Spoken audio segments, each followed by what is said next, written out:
ಆತ್ಮೀಯ H16 news ಅರ್ಧತೆ ಸೀತಾರಾಮ್ಗೆ ಸ್ವಾಗತ. ನಾನು ನಿಮ್ಮವ M.I. ಮಲ್ಲಪ್ಪ ಜೋತ. ಕುಂವಿ ಕನ್ನಡ ಸಾಹಿತ್ಯದಲ್ಲಿ ಯಾರಿಗೆ ಪರಿಚಯ ಇಲ್ಲ?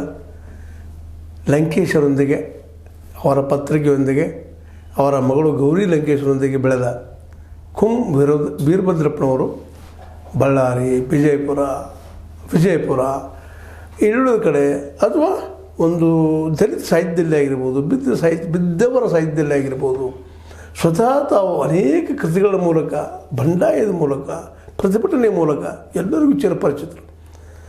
ಅದರಲ್ಲೂ ತಳ ಸಮುದಾಯಗಳ ಬಗ್ಗೆ ಅಂತೂ ಕುಂವಿ ಅಂದರೆ ನಿಮ್ಗೆ ಗೊತ್ತ, ಕುಂಬಾರ ವೀರಭದ್ರಪ್ಪನವರು ಈ OBC ಜನರ ಬಗ್ಗೆ, ದಲಿತರ ಬಗ್ಗೆ, ಅವ್ರ ಬದುಕಿನ ಬಗ್ಗೆ, ಆದಿವಾಸಿಗಳ ಬಗ್ಗೆ ಅನೇಕ ಕೃತಿಗಳಲ್ಲಿ ತಮ್ಮ ವಿಚಾರವನ್ನು ಹೇಳ್ತಾ ಬೆಳೆತಾ ಲಂಕೇಶರ ವಿಚಾರಗಳನ್ನು ಮುಂದೆ ತೆಗೆದುಕೊಂಡು ಹೋಗುತ್ತಿರುವಂಥ ಈ ವ್ಯಕ್ತಿ ಭಾಳಷ್ಟು ಜನರಿಗೆ ಭಾಳಷ್ಟಲ್ಲ ಕನ್ನಡ ಸಾಹಿತ್ಯವನ್ನು ಯಾರು ಅಭ್ಯಾಸ ಮಾಡಿದಾರೆ ಕುಂವಿ ಅವರಿಗೆಲ್ಲ ಚಿರಪರಿಚಿತರು.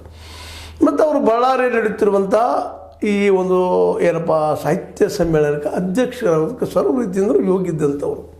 ಆದರೆ ಎರಡು ಮಾತಿಲ್ಲ, ಮಹೇಶ್ ಜೋಶಿ ಅವ್ರನ್ನ ಬೆಂಬಲಿಸ್ತಾರೋ ಇಲ್ಲವೋ ಸೆಕೆಂಡರಿ ಅದು. ಯಾಕೆಂದರೆ ಮಹೇಶ್ ಜೋಶಿ ಅವರು ಸ್ವತಃ ಅವ್ರ ಮಾತುಗಳಿಂದ ವ್ಯಕ್ತ ಆಗುವಂಥದ್ದು, ಅವ್ರ ಮಧ್ಯದ ಸಾಹಿತಿಗಳಲ್ಲ ಅನ್ನೋದು ಅಷ್ಟು ಸ್ಪಷ್ಟ ಅದ. ಅವರು ವ್ಯವಹಾರ ಮಾಡೋದು ಬಂದಂಥವ್ರು. ಮತ್ತು ವಿಶೇಷವಾಗಿ ನಿಮಗೆ ಗೊತ್ತಿರಲಿ, ಸಾಹಿತ್ಯ ಪರಿಷತ್ತಿನಲ್ಲಿ ಜಾತಿ ಭಾಳ ನಡೀತದೆ ರೀ. ಮೇಲ್ಜಾತಿ ಅವ, ಕೆಳಜಾತಿ ಅವ ಇವು ಅನ್ನುವಂಥವು ಅಂಥವುಗಳನ್ನ ಎಲ್ಲ ಕುಮ್ಮಕ್ಕೆ ಕೊಡುವಂಥ ವ್ಯಕ್ತಿ, ಕಟ್ಟುವಂಥ ವ್ಯಕ್ತಿ ಮಹೇಶ್ ಜೋಶಿ. ಇಂಥದ್ರಲ್ಲಿ ಜಿಲ್ಲಾ ಮಟ್ಟದ ಅಧ್ಯಕ್ಷನ ತಾನೇ ನೇಮಿಸಬೇಕು. ಯಾರಾದರೂ ಸತ್ರ ಮತ್ತು ವಾಯನವಾದರೆ ಒಬ್ಬ ಸದಸ್ಯ ಅಂತ ತಾನೇ ನೇಮಿಸಬೇಕು. ಇದರ ಅರ್ಥ ಏನು? ಈಗಾಗಲೇ ಅದ್ರ ಬಗ್ಗೆ ಸಾಕಷ್ಟು ಚರ್ಚೆ ಆಗಿದೆ. ಆದರೆ ತನ್ನ ಮಾತು ಫೈನಲ್ಲ. ಮತ್ತು ಅದೇ ಕಾಲಕ್ಕೆ ಸರ್ಕಾರದಿಂದ ಎಷ್ಟೇ ಏನೋ ಸವಲತ್ತಿದ್ರು ಅವು ಭೇಟಿ ನಮಗೆ ಬರಬೇಕು, ಅದು ಸರಿ ಅದ, ಆ ಮಾತು ತಪ್ಪಲ್ಲ. ಯಾಕಂದ್ರೆ ಖರ್ಚು ಇದ್ದೇ ಇರ್ತದೆ ಆಗಿನ ಮಾರ್ಕೆಟ್ ರೀತಿಯಿಂದ, ಅದನ್ನು ಕೇಳೋದು ಸರಿ. ಆದರೆ ಎಲ್ಲನೂ ನಾನು ಆ್ಯಕ್ಚುಲಿ ಈಗ ಒಂದು ನಿರ್ಧಾರವನ್ನು ಉಳಿದ ಸಾಹಿತ್ಯಗಳು, ಅದರಲ್ಲೂ ಬೆಂಗಳೂರು ಸುತ್ತಮುತ್ತ ಇದ್ದಂಥವರು ಬುದ್ಧಿವಂತ ಸಾಹಿತ್ಯಗಳು ಅಥವಾ ಪ್ರಗತಿಪರ ಹೇಳ್ತೀವಿ, ಅವರು ಸಮಾಜವಾದಿಗಳು ಅವರೆಲ್ಲ ಕುಡ್ಕೊಂಡು ಇವತ್ತು ಏನು ಡಿಸಿಷನ್ಗೆ ಬಂದಿದ್ದಾರಪ್ಪ ಅಂತಂದ್ರೆ, ಆಯಾ ಜಿಲ್ಲೆಯ ಸಾಹಿತ್ಯಗಳು ಕುಡ್ಕೊಂಡು ಆ ಜಿಲ್ಲಾ ಸಾಹಿತ್ಯ ಅಧ್ಯಕ್ಷರು ಅವರ ಆಯ್ಕೆ ಮಾಡ್ಕೊಳ್ಳೋದು, ಆ ಎಲ್ಲ ಅಧ್ಯಕ್ಷರು ಕುಡ್ಕೊಂಡು ತಮ್ಮ ರಾಜ್ಯಾಧ್ಯಕ್ಷರು ಒಬ್ಬರು ಆಯ್ಕೆ ಮಾಡ್ಕೊಳ್ಳುವಂಥ ಒಂದು ಹೊಸದನ್ನು ನಾವು ಮಾಡೋಣ ಅದರಲ್ಲೇ ಅಂತೇಳಿ. ಇದು ಸರಿಯಾದ ಮಾರ್ಗರಿ. ಮತ್ತು ಇನ್ನೊಂದು ಮಧ್ಯದಾಗಬೇಕಾಗಿದ್ದೇನಪ್ಪ ಅಂದ್ರೆ, ಕೇವಲ ಸಾಹಿತಿಗಳನ್ನು ಮಾತ್ರ ಅದಕ್ಕೊಂದು ಪ್ಯಾರಾಮೀಟರ್ ಮಾಡಿ ಕೇವಲ ಸಾಹಿತಿಗಳಿಗೆ ಮಾತ್ರ ಸಾಹಿತ್ಯ ಪರಿಷತ್ ನೆಟ್ಟುಕೊಡ್ಬೇಕಂದ್ರೆ, ಪೋಷಕರಿಗೆ, ಜೋಪಾನ ಮಾಡಿದವ್ರಿಗೆ, ದುಡ್ಡಿದ್ದವ್ರಿಗೆ, ಬಂಡವಾಳಶಾಹಿಗಳಿಗೆ ಅದು ಮೆಂಬರ್ ಮಾಡೋ ಅವಶ್ಯಕತೆ ಇಲ್ಲ. ಸರ್ಕಾರ ದುಡ್ಡು ಈಗ ನೋಡಿ 29 ಕೋಟಿ 30 ಕೋಟಿ 40 ಕೋಟಿ ಕೊಡೋ ಮುಂದೆ ಈ ಬಂಡವಾಳಶಾಹಿಗಳ ದುಡ್ಡು ಎದಕ್ಕೆ ಬೇಕಾಗಿದೆ? ಖಾಸಗಿಯವ್ರ ದುಡ್ಡು ಎದಕ್ಕೆ ಬೇಕಾಗಿದೆ? ಅವ್ರು ಎದಕ್ಕೆ ಬೇಕಾಗಿದ್ರಲ್ಲ ಉಪಕಾರ ಮಾಡುವಂಥದ್ದು. ಇತಿಹಾಸ ತುಂಬೊಬ್ಬರು ಇದಾಗಿದೆ. ಹೀಗಾಗಿ ನಮ್ಮಲ್ಲಿ ಸತ್ಯ ಹೇಳೋ ಕೆಲಸಗಳು ನಡೆದಿಲ್ಲ ಸಾಹಿತಿಗಳಿಂದ. ಇವತ್ತು ನಮ್ಮ ಸಾಹಿತಿಗಳು ಸತ್ಯ ಹೇಳುವಂಥದ್ದು ಏನೇನು ಮಾಡೋದಿಲ್ಲ. ಈಗ ನೋಡಿರಿ, ಮಹೇಶ್ ಜೋಶಿ ವಿರುದ್ಧ ಮಾತಾಡೋ ಸಹಿತ ಅನೇಕ ಸಾಹಿತ್ಯ ಕರೆತೇವೆ, ಬಲ್ಲಪ್ಪ ಮಾತಾಡೋಂತೇಳಿ ಯಾರೂ ಬರ್ತಾಯಿಲ್ಲ. ಅಂಥದ್ರಲ್ಲಿ ವೀರಭದ್ರಪ್ಪನಂಥವ್ರು ಅವ್ರ ಬಗ್ಗೆ ತಪ್ಪಾಗಿದ್ದು ಹೇಳಿದ್ಕೊಳ್ಳೆ ಅವ್ರು ಫೋನ್ ಹಚ್ಚಿದ್ರಂತ. ಫೋನ್ ಹಚ್ಚಿಲ್ಲ, ನಿಮ್ಮ ಬಳ್ಳಾರಿಯಲ್ಲಿ ನಡೀತದೆ, ನೀವು ನಮ್ಮ ವಿರೋಧ ಮಾಡಿದ್ರೆ ಹೇಗೆ ಅಂದ್ಕೊಳ್ಳಿ, ಇವರು ವಿರೋಧ ಮಾಡೋದು ಬಿಟ್ಟರಂತ ಇವ್ರು ಹೇಳ್ಕೊಳ್ತಾರೆ. ವೀರಭದ್ರಪ್ಪನವ್ರು ಈ ಹೇಳಿಕೆ ಸರಿನಾ ಅಂತ. ಯಾಕಂತಂದ್ರೆ ಅವ್ರ ಸಮ್ಮೇಳನ ನಡೀತದೆ, ಹೋಗ್ತದೆ, ಅಲ್ಲಿ ಕೂಡ್ತಾರ ಸಾಹಿತಿಗಳು. ಮಹೇಶ್ ಜೋಶಿಯಿಂದ ಯಾರು ಬರೋದಿಲ್ಲಲ್ಲ. ಮಹೇಶ್ ಜೋಶಿ ಒಬ್ಬ ನಾಮಿನಲ್ ಹೆಡ್ ಅಷ್ಟೇ. ಅಲ್ಲಿ ನಡೆದು ಸಾಹಿತಿಗಳಿಂದ, ರಾಜ್ಯದ ಸಾಹಿತಿಗಳಿಂದ, ಇನ್ನುಳಿದವರಿಂದ, ಸಾಹಿತ್ಯ ಪ್ರೇಮಿಗಳಿಂದ ಆ ಸಮ್ಮೇಳನ ನಡೀತದೆ ವಿನಃ ಒಬ್ಬ ಮಹೇಶ್ ಜೋಶಿ ಫೋನ್ ಹಿಡಿದ ತಕ್ಷಣ ಬಿಡುವಂಥದ್ದು ವೀರಭದ್ರಪ್ಪನಂಥವ್ರು ಶೋಭಿಸೋದಿಲ್ಲ. ಅದಕ್ಕೆ ನಾವು ಬರೋದಿಲ್ಲ ಅನ್ನೋಂಥ ಮಾತಾಡೋದು ತಪ್ಪಂತ.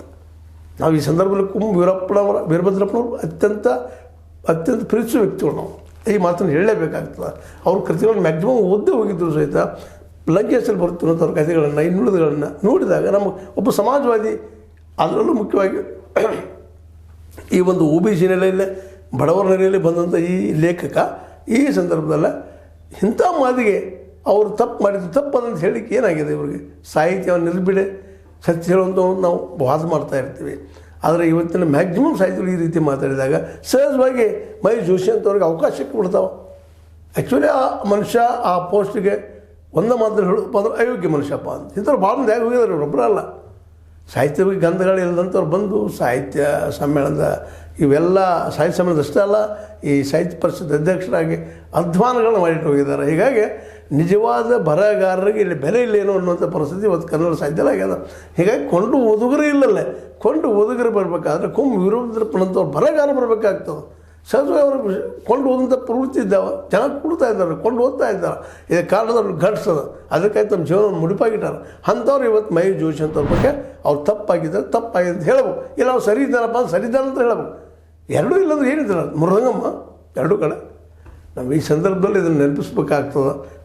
ವೀರಭದ್ರಪ್ಪನಂಥ ದಿಟ್ಟ ನಿಲುವಿನ, ಅದೇ ಕಾಲಕ್ಕೆ ಅತ್ಯಂತ ಬಿದ್ದವರ ಧ್ವನಿಯಾಗಿರುವಂಥ ಈ ವ್ಯಕ್ತಿ ತಪ್ಪುಗಳನ್ನ ಕಂಡಾಗ ಹೇಳಲೇಬೇಕು, ಇದು ಅವ್ರ ಕರ್ತವ್ಯನೂ.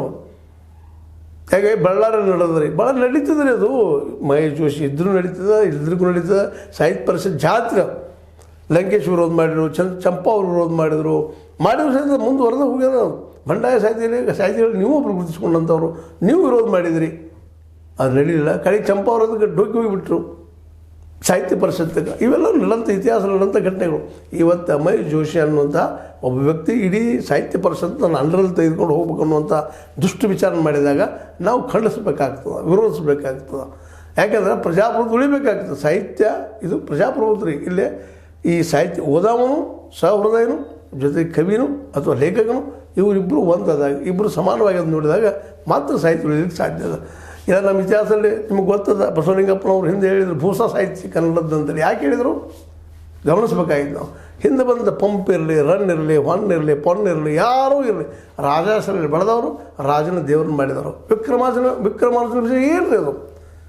ರಾಜನನ್ನು ದೈವತ್ತು ಒಯ್ಯುವಂಥದ್ದು ಅರಿಕೇಸರಿ ನಿಮ್ಗೆ ಗೊತ್ತದ. ಅಂದ್ರೆ ಹೇಳುವಂಥ ವಿಷಯ ಏನಪ್ಪ ಈ ಸಂದರ್ಭದಲ್ಲ, ಈ ನೆಲೆಯಲ್ಲಿ ನಮ್ಮ ಯಾರಪ್ಪ ವೀರಭದ್ರಪ್ಪನವರು ಹೇಳಿದಂಥ ಮಾತುಗಳು ಅದು ಸರಿಯಲ್ಲ. ಅವ್ರು ಹೇಳ್ತಾರೆ ಏನಪ್ಪ ಅಂತಂದ್ರೆ ಆರೋಪಗಳು ಮಾಡಿದ್ದಾರೆ ಅಂತ ಕೆಲವುದು ಅವರು ಹೇಳ್ಕೊಳ್ತಾರೆ.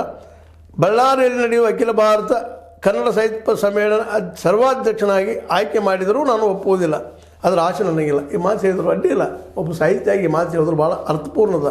ಆದರೆ ಅದೇ ಕಾಲಕ್ಕೆ ಇನ್ನೊಂದು ಮಾತು ಬರ್ತದೆ. ಏನಪ್ಪ ಅಂತಂದ್ರೆ ಇಲ್ಲಿ ನೋಡ್ರಿ ಅವರು ಹೇಳಿದಂಥ ಮಾತು, ಮಹೇಶ್ ಜೋಶಿ ಅವರ ಸರ್ವಾಧಿಕಾರಿ ಧೋರಣೆ ವಿರುದ್ಧ ನಾನು ಹೇಳಿಕೆ ನೀಡಿದ್ದೆ. ಸಂತೋಷ, ಹೇಳ್ರಿ, ತಪ್ಪದದು, ಹೇಳಿಕೆ ನೀಡಲೇಬೇಕಾದದ್ದು. ಅದಕ್ಕೆ ಜೋಶಿ ಅವರು ಕರೆ ಮಾಡಿ ನಿಮ್ಮ ಜಿಲ್ಲೆಯಲ್ಲಿ ಸಮ್ಮೇಳನ ನಡೆಯುತ್ತಿದೆ, ನೀವೇ ಹೇಳಿಕೆ ನೀಡಿದರೆ ಹೇಗೆ ಎಂದು ಪ್ರಶ್ನಿಸಿದರು. ಹೀಗಾಗಿ ಅವರ ವಿರುದ್ಧ ಹೇಳಿಕೆ ಹಿಂಪಡೆದಿರುವೆ ಹೊರತು ಬೇರೆ ಉದ್ದೇಶವಿಲ್ಲ. ಇದು ಸಹ ತಪ್ಪನ. ಯಾಕಪ್ಪ ನೀ ತಪ್ಪು ಮಾಡಿದೆ ತಪ್ಪು ಅಂತ ಹೇಳ್ರಿ, ನಡೀಲಿ, ಅದು ಚರ್ಚೆ ಆಗಲದು. ಯಾಕಂದ್ರೆ ಅದಕ್ಕೆ ಹಿಂದೆ ಪಡೆದು ಈ ಉದ್ದೇಶಕ್ಕಾಗಿ ಆಗಬಾರ್ದು. ಅದಕ್ಕೆ ಇನ್ನೊಂದೇನು ಹೇಳ್ತೀರಿ ನೀವು, ಆ ಮಾತಿನ ಅರ್ಥ ನೀವು ಬಿಡಿಸಿಡಬೇಕು. ಪಡ್ಕೊಂಡವರು ನನ್ನನ್ನು ಟೀಕಿಸುತ್ತಿರುವುದು ಖಂಡನೀಯ. ಪಡ್ಕೊಂಡವರು ಅಂದ್ರೆ ಏನು? ಜೋಶಿಯವರಿಂದ ಹೊಡ್ಕೊಂಡವರು ಇವರು ಟೀಕೆ ಮಾಡ್ತಾ ಇದ್ದಾರೆ ಅಂತ ಅರ್ಥನಾ? ಪಡ್ಕೊಂಡವರು ಅಂದ್ರೆ ಜೋಶಿ ಅಂತವ್ರು ಪಡ್ಕೊಂಡವ್ರು ಅಂತ ಹೇಳ್ತಾರೆ. ಏನು ಕ್ಲಿಯರಾಗಿ ಹೇಳ್ರಿ. ಜೋಶಿ ವಿರುದ್ಧ ಹೋರಾಡುವವರು ಹೋರಾಡ್ತಾರೆ ಬಿಡಿ, ಅದರಲ್ಲಿ ಎರಡು ಮಾತಿಲ್ಲ, ಹೋರಾಡಿ. ದಯವಿಟ್ಟು ಅದರಿಂದ ನನ್ನನ್ನು ದೂರ ಬಿಡಿ. ಯಾಕೆ ದೂರ ಇಡಬೇಕ್ರಿ? ಸಾಹಿತ್ಯ ಪರಿಷತ್ತು ಒಬ್ಬ ಸರ್ವಾಧಿಕಾರಿ ಕೈಯಲ್ಲಿ ಹೋಗ್ತಾ ಇದೆ, ಇದು ನೀವು ಕಲಿಸ್ಬೇಕಾಗಿತ್ತು, ಹೇಳ್ಬೇಕಾಯ್ತು, ನಿಮ್ಮ ಕರ್ತವ್ಯ. ಲಂಕೇಶ್ ಅವರು ಇದ್ದಿದ್ರೆ ಇದು ಇನ್ನೂ ಜೋರಾಗಿ ಹೇಳ್ತಾಯಿದ್ರು. ಲಂಕೇಶ್ ಆಗಿರ್ಬೋದು, ಗೌರಿ ಲಂಕೇಶ್ ಅವರಾಗಿರ್ಬೋದು, ಅವರ ಸಂಗಡ ಬೆಳೆದಂಥ ನೀವು ಸಹ ಇದನ್ನು ಇವತ್ತು ಖಂಡಿಸ್ಬೇಕಾಯ್ತು, ನಿಮ್ಮ ಕರ್ತವ್ಯ ನಾನು ತಿಳ್ಕೊಂಡಿದ್ದೀನಿ. ಯಾಕೆಂತಂದ್ರೆ ತಪ್ಪು ಯಾರು ಮಾಡಿದ್ರು ತಪ್ಪ, ನಾನು ಮಾಡಿದ ತಪ್ಪ, ನನ್ನ ಮಗ ಮಾಡಿದ ತಪ್ಪ, ನನ್ನ ಮೊಮ್ಮಗ ಮಾಡಿದ ತಪ್ಪ, ಯಾರು ಮಾಡಿದ ತಪ್ಪ ಅಂತ, ಅಣ್ಣ ತಮ್ಮ ಮಾಡಿದ್ರು ಸಹ ತಪ್ಪ ಅಂತೇಳಿ ಆ ದಿಶೆಯಲ್ಲೇ ನಮ್ಮ ವೀರಭದ್ರಪ್ಪನವರ ವಿಚಾರಗಳನ್ನು ನಾವು ಒಪ್ಪದೇ ಹೋದರು ಈ ಮಹೇಶ್ ಜೋಶಿಯವ್ರ ಬದಲಾಗಿ. ಆದರೆ ಅವರೊಬ್ಬ ಪ್ರಾಮಾಣಿಕ ಲೇಖಕ, ಜನರ ಹೃದಯಕ್ಕೆ ತಟ್ಟುವ ಲೇಖಕ, ಜನರ ಸಮಸ್ಯೆಗಳನ್ನು ಬಿಡಿಸುವ ಲೇಖಕ ಅನ್ನೋದು ನಾವಿಲ್ಲಿ ಮರೆತಿಲ್ಲ. ಲೇಖಕ ಅಷ್ಟೇ ಅಲ್ಲ, ಒಬ್ಬ ಕವಿನೂ ಹೌದು, ಅವ್ರ ಕವಿ ಮನಸ್ಸು ಅಲ್ಲದ, ಮತ್ತು ಒಬ್ಬ ಚಿಂತಕ. ಅದರಲ್ಲೂ ದಲಿತ ಸಾಹಿತ್ಯ ಅಷ್ಟೇ ಅಲ್ಲ, ಬಿತ್ತಿ ಸಾಹಿತ್ಯ ಬಗ್ಗೆ ಚಿಂತಕ, ಅದರಲ್ಲೂ ಬಡತನ ಬಗ್ಗೆ ಅದರಲ್ಲೂ ಹೆಚ್ಚಿಗೆ ಇನ್ನೊಂದು ಗಮನಿಸಬೇಕಾಗಿದ್ದು, ಇಂದ್ರ ಚಂದ್ರ ಧೃತಿಚಂದ್ ಯಾರನ್ನೂ ಹೊಗಳುವ ವಿಷಯಕ್ಕೆ ಹೋಗಿಲ್ಲ. ಸಮಾಜವನ್ನು ಯಥಾವತ್ತಾಗಿ ಬಿಡಿಸಿಕೊಳ್ಳುವಂಥ ಶಕ್ತಿ ಪಡೆದಿರುವಂಥ ಒಬ್ಬ ಶ್ರೇಷ್ಠ ಲೇಖಕ ಅಂತ ಹೇಳ್ತಾ ಅವರು ಈ ಸಂದರ್ಭದಲ್ಲಿ ಮಹೇಶ್ ಜೋಶಿ ಅವ್ರಿಗೆ ಬೆಂಬಲಿಸಿದ್ದು ಸರಿನಾ ನೀವು ವಿಚಾರಿಸಿ ಅಂತ ಹೇಳ್ತಾ, ನಿಮ್ಗೆ ಲೈಕ್ ಆಗಿರ್ಬೋದು, ಲೈಕ್ ಮಾಡಿ, ಶೇರ್ ಮಾಡಿ, ಕಮೆಂಟ್ ಮಾಡಿ, ಜೊತೆಗೆ ಸಬ್ಸ್ಕ್ರೈಬ್ ಆಗೋದು ಮರೀಲಿಕ್ಕೆ ಹೋಗಬೇಡಿ. H60 ನ್ಯೂಸ್ ಅರ್ಥಾತ್ ಹೇ ಸೀತಾರಾಮ ಸತ್ಯದ ಕೈಗಳಲ್ಲಿ ವಂದನೆಗಳು.